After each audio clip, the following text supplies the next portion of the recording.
Hi everyone, எல்லாரும் எப்படி இருக்கீங்க? நல்லா இருப்பீங்கன்னு நினைக்கிறேன். தமிழ்நாடு இன்ஜினியரிங் அட்மிஷனை பற்றி நிறைய வீடியோக்கள் போட்டிருந்தாலும் இந்த வீடியோ ரொம்ப முக்கியமான வீடியோ. நம்ம சேனலுக்கு புதுசாக இருந்தீங்கன்னா சப்ஸ்கிரைப் பண்ணுங்கள். ஏன்னா நமக்கு இந்த வருஷம் அப்ளிகேஷன் எவ்வளோ வந்துச்சு, எவ்வளோ பேருக்கு சர்டிஃபிகேட் வெரிஃபிகேஷன் ஆகிட்டுருக்கு, ஆகலை அப்படிங்கிறது எல்லாமே நம்ம டெய்லியும் சொல்லிகிட்ருக்கோம். ஸோ இந்த வருஷம் என்னோட கணிப்பு என்னென்னா 2,40,000 பேராவது கவுன்சிலிங் பார்ட்டிசிபேட் பண்ணுவாங்கன்னு தோணுது. எதாக இருந்தாலும் பொறுத்திருந்து பார்க்கலாம். ரேங்க் டெஸ்ட் வந்தால் தான் தெரியும், ஜூன் 27. இப்போ நம்ம பார்க்க போகிறது என்னென்னா, கவுன்சிலிங் ப்ராசஸில் இது ஒரு முக்கியமான ப்ராசஸ், டென்டேட்டிவ் அலாட்மெண்ட் கன்ஃபர்மேஷன். அப்படின்னா தற்காலிகமாக நிர்ணயிக்கப்பட்ட ஒரு கல்லூரியை நீங்கள் கன்ஃபர்மேட் பண்ணணும். அதாவது உங்களுக்கு புரிகிற மாதிரி சொல்ல போனோன்னா, சாய்ஸ் ஃபில்லிங் 13 நாள் கவுன்சிலிங் நடக்கும்னு நான் சொல்லியிருந்தேன். அதில் சாய்ஸ் ஃபில்லிங்கில் தொடர்ந்து பார்க்குறவங்களுக்கு தான் புரியும். கவுன்சிலிங் ஒரு round counselling, round 1, round 2, round 3, ஒரு ரவுண்டு கவுன்சிலிங் 13 நாள் நடக்கும். ஜென்ரல் கவுன்சிலிங், ஸ்பெஷல் ரிசர்வேஷன் வேறு மாதிரி நடக்கும். இதில் பார்த்திங்கன்னா ஃபஸ்ட்டு 3 நாள் சாய்ஸ் ஃபில்லிங் பண்ண சொல்லுவாங்க. அந்த சாய்ஸ் ஃபில்லிங்க்கு அடுத்த நாள் 4வது நாள் காலையில் உங்களுக்கு என்ன காலேஜுன்னு கிடச்சிடும் கையில். அந்த என்ன காலேஜுன்னு கிடச்சதை நமக்கு வேணுமா வேண்டாமா, அந்த காலேஜு வேண்டாம், அந்த காலேஜுக்கு மேலே நான் கொடுத்த சாய்ஸஸில் அந்த காலேஜை விட மேலே நான் வச்சுருக்க சாய்ஸஸில் எதாவது கிடைக்குமா, இல்லை அந்த காலேஜ் எனக்கு பிடிக்கல, நீங்கள் கொடுத்த காலேஜ் பிடிக்கல, நான் அடுத்த ரவுண்டு போய்க்கிறேன், நீங்கள் கொடுத்த காலேஜ் பிடிக்கல, நான் கவுன்சிலிங் விட்டே வெளியே போய்க்கிறேன். இந்த மாதிரி பல ஆப்ஷன்ஸ் வரும் அன்றைக்கி. அது பேர் தான் டென்டேட்டிவ் அலாட்மெண்ட் கன்ஃபர்மேஷன். இந்த கன்ஃபர்மேஷனை நீங்கள் பண்ணி தான் ஆகணும். அவங்க சைடில் பண்ண முடியாது இல்லையா, அதனால் நீங்கள் உறுதியாக பண்ணி ஆகணும். Choice filling choice lock automatic ஆகிடும், ஏன்னா அது பிரச்சனை இல்லை. ஆனால் டென்டேட்டிவ் அலாட்மெண்ட் கன்ஃபர்மேஷன் அந்த காலேஜுக்கு அந்த கோர்ஸ் வேணுமா வேண்டாமா நீங்கள் தான் முடிவு பண்ணணும். நீங்கள் கன்ஃபார்ம் பண்ண தவறினால் அந்த சீட்டு வேக்கண்ட் ஆகிடும், அடுத்தவனுக்கு போயிடும். இது மேண்டிட்டரியாக நீங்கள் பண்ணி தான் ஆகணும். பண்ணலைன்னா உங்களுடைய சீட்டு ரத்தாகிவிடும், அதாவது சீட்டு போயிடும். ஸோ 4வது நாள் வரும் காலையில், 5வது நாள் முடி டைம் கொடுப்பாங்க. ஒரு நாள், அதாவது கிட்டத்தட்ட 2 நாள் பக்கம்னே வச்சுக்கோங்க. 5வது நாள் 5 மணி முடி டைம் கொடுப்பாங்க. அதாவது 2 நாள் உங்களுக்கு டைம் கொடுப்பாங்க கன்ஃபர்மேஷன் பண்ணுறதுக்கு. சரி, இதில் என்ன சார் பிரச்சனை அப்படிங்கன்னா, சாய்ஸ் ஃபில்லிங்கை தவறலாக கொடுத்தா என்னெல்லாம் ஆகும்னு உங்களுக்கு புரிஞ்சிடும் இப்போவே. அதனால தான் இதெல்லாம் சொல்கிறது. ஸோ அப்போ சாய்ஸ் ஃபில்லிங்கை தரமாக ரெடி பண்ணுங்கள், நிறையா ரெடி பண்ணுங்கள், நிறைய காலேஜஸ் வைங்க, அதுதான் நான் சொல்கிறது. இப்போ 3 இம்பார்ட்டன்ட் பாசிபிலிட்டிஸ் இருக்குது. அதாவது 3 கேட்டகரியான ஆப்ஷன்ஸ் வரும் டென்டேட்டிவ் அலாட்மெண்ட் கன்ஃபர்மேஷனில். ஃபஸ்ட்டு இதான் சாய்ஸ் ஃபில்லிங்னு வச்சுக்கோங்களேன். நான் 9 சாய்ஸ் கொடுத்துருக்கேன்னு வச்சுக்கலாம். நான் தோராயமாக ஒரு 190 கட் ஆஃப் எடுத்துகிட்டு இந்த சாய்ஸ் வச்சுருக்கேன். எனக்கு 198ன்னு வச்சுக்கிறேன். எனக்கு முதல் சாய்ஸ் பிஹெச்சிலே கம்ப்யூட்டர் சயின்ஸ் கிடச்சிருச்சு. அதாவது சிஸ்டம் ஓசியில் செக் பண்ணுது, பிசிலையும் செக் பண்ணுது. நான் பிசின்னு வச்சுக்கிறேன். ஓசியில் ஃபஸ்ட்டு செக் பண்ணி என் கம்யூனிட்டியில் செக் பண்ணும். ஓசியில் சீட்டு இருந்தால் இதில் எதாவது எடுத்து கொடுக்கும், இல்லைனா 9வது சாய்ஸ் முடி போயிட்டு அடுத்தது உங்கள் கம்யூனிட்டியில் செக் பண்ணும். உங்கள் கம்யூனிட்டியில் சப்போஸ் லாக் ஆகிடுச்சுன்னா, இல்லை ஓசியிலே லாக் ஆகலாம், எதில் வேணாலும் லாக் ஆகலாம். ஒருவேளை உங்களுக்கு ஃபஸ்ட்டு சாய்ஸே கிடச்சிதுன்னா, ஏதோ ஒன்று ஓசியிலையோ இல்லை உங்கள் கம்யூனிட்டிலேயோ கிடச்சிதுன்னா, ஃபஸ்ட்டு சாய்ஸு கிடச்சிதுன்னா இந்த ஆப்ஷன் தான் உங்களுக்கு ஓப்பன் ஆகும் டென்டேட்டிவ் அலாட்மெண்ட் கன்ஃபர்மேஷனில். அப்போது இதை நீங்கள் தெரிஞ்சு வச்சுக்கணும் இப்போவே. If the first choice is allotted, நீங்கள் கொடுத்த ஆப்ஷனில் சாய்ஸ் லிஸ்ட்டில் ஃபஸ்ட்டு சாய்ஸ் அலாட் ஆச்சுன்னா அக்செப்ட் அண்ட் கன்ஃபார்ம், நான் பிஹெச்சி சிஎஸ்சியை அக்செப்ட் பண்ணிக்கிறேன், நான் போய் ஜாயின் பண்ணிக்கிறேன், இதுதான் அர்த்தம்.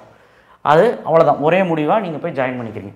இல்லைனா second option, I decline current allotment, move to next round. PHC CSC வேண்டாம், நான் அடுத்த ரவுண்டு போய்க்கிறேன்.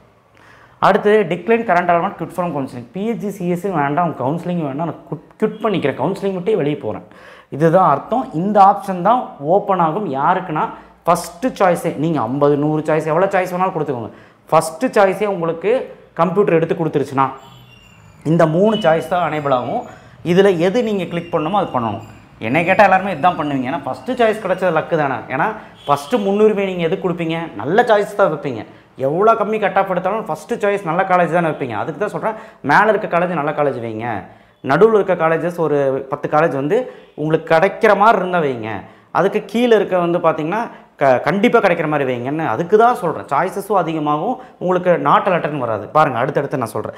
இது ஒரு பாசிபிலிட்டி, சரிங்களா? இது ஒரு பாசிபிலிட்டி. எல்லாத்துக்குமே இப்படி வராது, ஒரு சிலருக்கு தான் அந்த ஃபஸ்ட்டு சாய்ஸ் கிளிக் ஆகும். கரெக்டாக? அடுத்தது திரும்ப இப்படி ஒரு சாய்ஸ் லிஸ்ட்டை கொடுத்துருக்கேன். ஒரு உதாரணத்துக்கு திடீர்னு எனக்கு சிஇஜியில் இசி கிளிக் ஆயிடுச்சு. திடீர்னு ஏதோ ஒரு கட் ஆஃப் வச்சுக்கோங்க, 197 198 என்னமோ வச்சுக்கோங்க. சும்மா சிஇஜியில் இசி கிளிக் ஆயிடுச்சு, கம்ப்யூட்டர் செக் பண்ணிட்டு வருது, திடீர்னு செகண்ட் சாய்ஸே கிளிக் ஆயிடுச்சுன்னா, இல்லை செகண்ட் சாய்ஸ் தவிர 3rd 4th 5th 6th 7th 8th 50வது first சாய்ஸை தவிர எந்த சாய்ஸ் கிளிக் ஆனாலும் இந்த ஆப்ஷன் ஓப்பன் ஆகிடும்.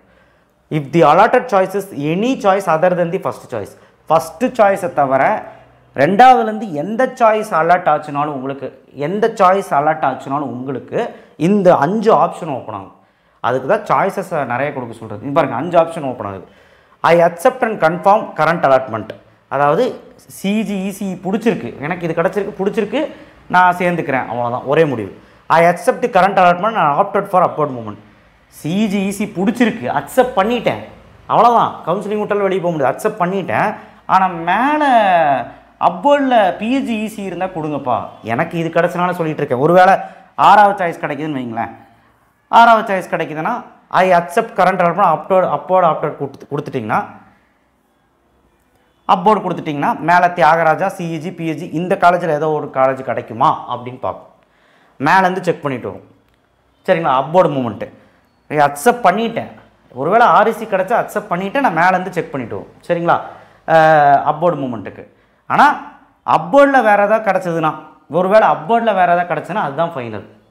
ஒருவேளை அப்போர்டில் கிடைக்கல, நீங்கள் அக்செப்ட் பண்ணியதே கிடச்சதுன்னா அதுதான் ஃபைனல், நீங்கள் அதை எடுத்துக்கணும். அந்த மாதிரி ஐ டிக்ளைன் கரண்ட் அலாட்மெண்ட், ஒருவேளை நான் இப்போ ஃபஸ்ட்டே சொன்ன மாதிரி சிஇஜியில் இசிஇ கிடச்சிருக்கு இப்போதைக்கு, ஐ டிக்ளைன், அதாவது சிஜிஇசி வந்து நான் டிக்ளைன் பண்ணிட்டேன், opted for upward movement decline பண்ணிட்டேன், அப்போ நான் அப்போர்ட் மூவ்மெண்ட் கொடுக்குறேன். சிஜிஇசி எனக்கு வேண்டாம், அக்செப்ட் பண்ண மாட்டேன், நான் அப்போர்டில் இருந்தால் எடுத்துக்கிறேன், பிஹெச்சி எடுத்துக்கிறேன். அப்படி அலர்ட் ஆச்சுன்னா ஆகும் மேலே, இல்லைன்னா அலர்ட் ஆகணும்னா அடுத்த ரவுண்டு ஆட்டோமேட்டிக்காக கவுன்சிலிங் மூவ் ஆகிடும். இது இந்த ஆப்ஷனுக்கு அர்த்தம். அடுத்தது 4வது ஆப்ஷனுக்கு அர்த்தம் என்னென்னா, ஐ டிக்ளைன், நான் சிஜிஇசி வேண்டாம், எனக்கு வேண்டாம், நான் அடுத்த ரவுண்டு ஆட்டோமேட்டிக்காக நான் போய்க்கிறேன், அப்போர்டே உங்களுக்கு வேணாம். அடுத்த last option I decline current allotment quit from counselling. CGEC எனக்கு வேண்டாம், உங்கள் கவுன்சிலிங் வேண்டாம், நான் குவிட் பண்ணிக்கிறேன், கவுன்சிலிங் விட்டே வெளியே போகிறேன் அப்படிங்கிறது அர்த்தம். இதுதான் வந்து உங்களுடைய ஃபஸ்ட்டு சாய்ஸை தவிர வேறு எந்த சாய்ஸ் கிடச்சாலும் இதுதான் நடக்கும். இப்போ லாஸ்ட்டு சாய்ஸ் பாருங்கள், ரொம்ப டேஞ்சரு.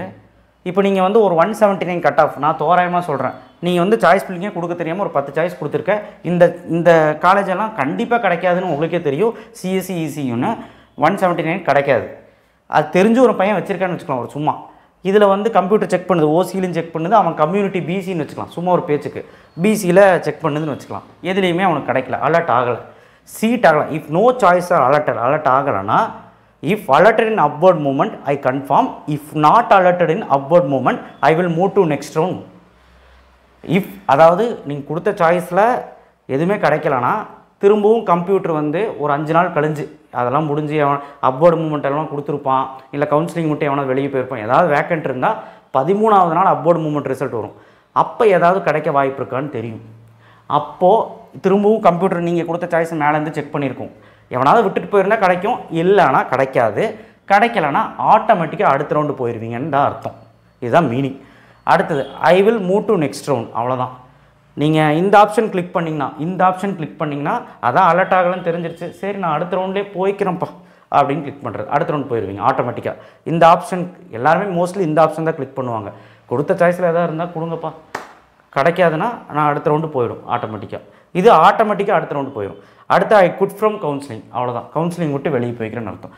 அதுதான் சொல்கிறேன், சாய்ஸஸ் அலர்ட்டட் நாட் அலர்ட்டட்னு வந்ததுன்னா உங்களுக்கு எந்த காலேஜுமே கிடைக்கலன்னா வம்பாயிரும், அடுத்த ரவுண்டு போயிடுவீங்க.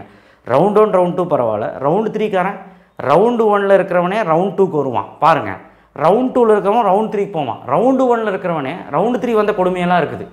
தப்பு பண்ணுறதுனா என்னென்னா சாய்ஸஸ் கம்மியாக கொடுக்குறது, உங்கள் கட் ஆஃப்க்கு ஏற்ற மாதிரி கொடுக்காமல் இருக்கிறது. 179 வச்சுட்டு இப்படியே கொடுப்பீங்க, இன்னும் சாய்ஸஸ் கொடுக்கணும்ல, கிடைக்கிற மாதிரி, அதை கிடைக்காதுங்கிறது ஃபஸ்ட்டு வச்சுட்டு அப்புறம் உங்கள் கட் ஆஃப்க்கு ஏற்ற மாதிரி கொடுக்கணும். நான் சொல்லிகிட்டே இருக்கிறேன். அதுக்கப்புறம் லாஸ்ட்டாக வைக்கிறதெல்லாம் கண்டிப்பாக கிடைக்குங்கிற மாதிரி வைக்கணும். இந்த மாதிரி வச்சா தான் உங்களுக்கு எதாவது அலர்ட் ஆகும். உங்களுக்கு சேஃபர் ஜோனாக வச்சுக்கோங்க. அதனால் சாய்ஸஸ் நிறைய படுத்துங்க. 100+ சாய்ஸ், எவ்வளோ சாய்ஸஸ் வேணாலும் கொடுக்கலாம். அவள் தான் அவங்க சொல்கிறாங்க, எவ்வளோ கோர்ஸ் வேணாலும் ஒரு கல்லூரியில் கொடுக்கலாம், இதான் சொல்கிறாங்க. இதுதான் 3 பாசிபிலிட்டி டென்டேட்டிவ் அலாட்மெண்ட் கன்ஃபர்மேஷனில் உங்களுக்கு வரும். இது மாறி மாறி எல்லாத்துக்கும் வரும். யாருக்கெல்லாம் இந்த மாதிரி ஆப்ஷன்ஸ் எல்லாம் வருதோ அந்த மாதிரி மாறி வரும். ஸோ இதை தான் நீங்கள் கன்ஃபார்ம் பண்ணணும், இது மேண்டரியாக கன்ஃபார்ம் பண்ணணும். இது ஏன் இப்போவே நான் சொன்னேன்னா, ஒரு சாய்ஸஸ் தான் எல்லாம் முடிவு பண்ணும். ஸோ அதனால் சாய்ஸ் ஃபில்லிங்கை நீங்கள் வந்து நல்லபடியாக ரெடி பண்ணி வைங்க இப்போவே. அப்போ தான் சாய்ஸ் ஃபில்லிங்லாம் நல்லபடியாக நம்ம பண்ண முடியும். தேங்க்யூ. ஷேர் பண்ணுங்கள், சப்ஸ்கிரைப் பண்ணுங்கள். நெக்ஸ்ட் வீடியோவில் சந்திப்போம். இதை நீங்கள் புரிஞ்சுக்கிட்டு உங்கள் ஃப்ரெண்ட்ஸுக்கு சேர்த்து சொல்லுங்கள், அண்டு எல்லாத்துக்கும் அனுப்புங்க, நிறைய பேருக்கு போய் சேரட்டும். தேங்க்யூ.